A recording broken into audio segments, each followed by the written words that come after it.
और लोगों का भी जो काम का समय है, अब तो जीरी का सीजन है, उसको ध्यान में रखते हुए जब भी आपने करना है आप सभी मिल बैठकर बतलाएंगे, इस काम को करें। और मैं साथियों एक बात और कहना चाहता हूं, कांग्रेस कोई पार्टी नहीं है, कांग्रेस एक विचारधारा है।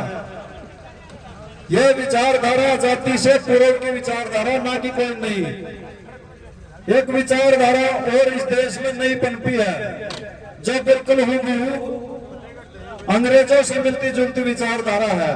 अंग्रेज लोग भी उस समय आपस में हमें जातियों में, धर्म में, मजहब में बांटकर इस देश को लूटने का काम करते थे।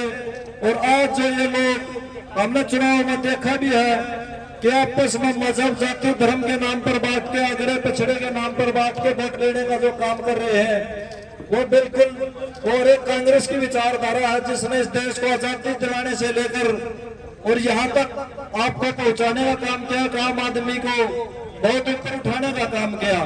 समय का अभाव है तो मैं आप सभी से पुनः आपका धन्यवाद करता हूँ कि आपने विषम परिस्थितियों में जुराड़ा हल्का की आवाज को चंडीगढ़ पहुंचाने का काम किया। आपने मेरी बात सुनी, आपका बहुत बहुत धन्यवाद। धन्यवाद सियाज जी, भाई समय का दान दे वक्ता। अब मैं निवेदन करना चाहूंगा राजपाल सरपंच गांव करसोया से,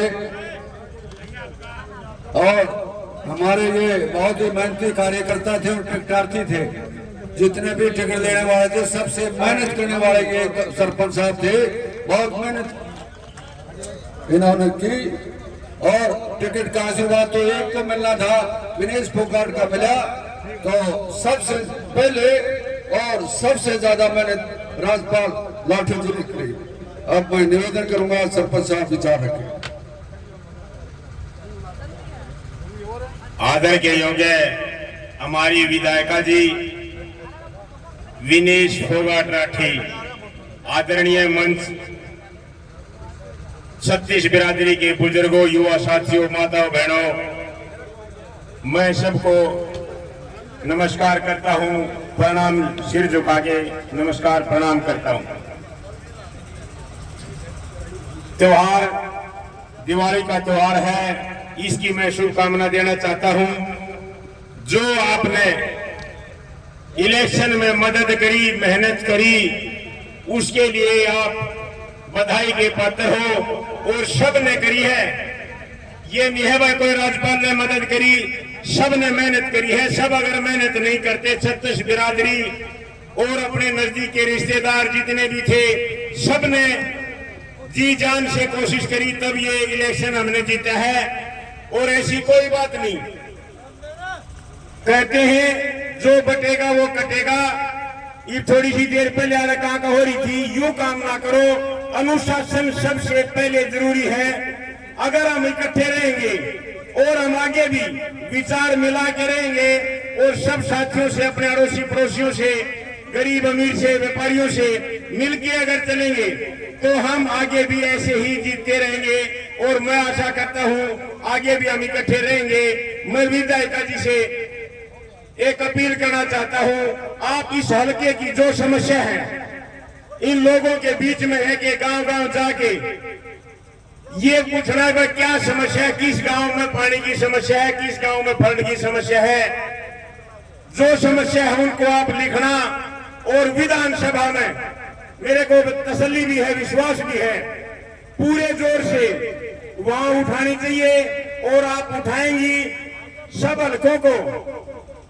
जब विधानसभा का सत्र चलता है, सारा हरियाणा ये देखता है कि वहां चंडीगढ़ में क्या चल रहा है। मैं चाहता हूं कि हमारी विधायिका जी वहां बोले और हमारे हल्के की जो समस्या है वहां उनको रखे और उनका समाधान करवाएं। कई बात होती है, आके कई बार मांगे से नहीं मिलते, छीनने भी पड़ते हैं। आप अगर ये कहेंगे ये हमारा हक दिलाने का है तो वो मिलेगा। अब कुछ समस्याएं हैं, जैसे धान का सीजन चल रहा है, पीआर जीरी, पीआर धान 200 रुपए क्विंटल कम रुपए में बिक रहा हो, और ये बीजेपी सरकार कहती है कि हम दाना दाना खरीदते हैं और पूरे एमएसपी के ऊपर खरीदते हैं। एमएसपी कहने में छोटी सी बात लगती है, लेकिन खरीदने में क्या होता है, वो हम बताएंगे। मंडी में आके कोई इनका विधायक, कोई मंत्री, कोई आए, हम बताएंगे कैसे जीरी खरीदी जाती है किसानों की, क्या परेशानी होती है। डीएपी खाद के लिए बिजाई का सीजन आया हुआ है, लाइन में लगे हुए हैं किसान। ये कहते हैं हम किसान गरीब अमीर की पार्टी है। मैं आप सबसे ये कहना चाहता हूं, मैं ज्यादा लंबा भाषण ना करता हुआ, टाइम कम है। भाई साहब भी पीछे खड़े हुए, आप भी सोचोगे तो लंबा खींच दिया। मैं तो आपको एक ही बात कहना चाहता हूं, जो समस्या है, कुछ भी समस्या हो, विधायक जी भी आऊंगी, कोई और छोटी मोटी समस्या हो, हम तैयार हैं भाई। मैं आपका बालक हूं, मैं तैयार हूं, किसी टाइम याद कर लियो, चाहे कोई रात में 2 बजे फोन करियो, मैं आऊंगा। धन्यवाद भाई, कोई गलती हो तो माफ करना। और सबकी पार्टी है, सब वर्गों की पार्टी है। धन्यवाद, बहुत बहुत धन्यवाद सरपंच साहब। भाई सभी भाई जो जितने चल रहे हैं प्रसाद लेकर के अवश्य जाए। विनेश फोकाट जी से पहले केवल 2 वक्ताओं को मैं बुलाऊंगा, उसके बाद केवल 2 वक्ता के बाद आपके विधायिका विनेश फोकाट जी विचार रखेंगी। अब मैं निवेदन करूंगा सुरजीत सरपंच सामरो कला से वो आए और समय का दान देते हुए अपने विचार रखें। बहुत ही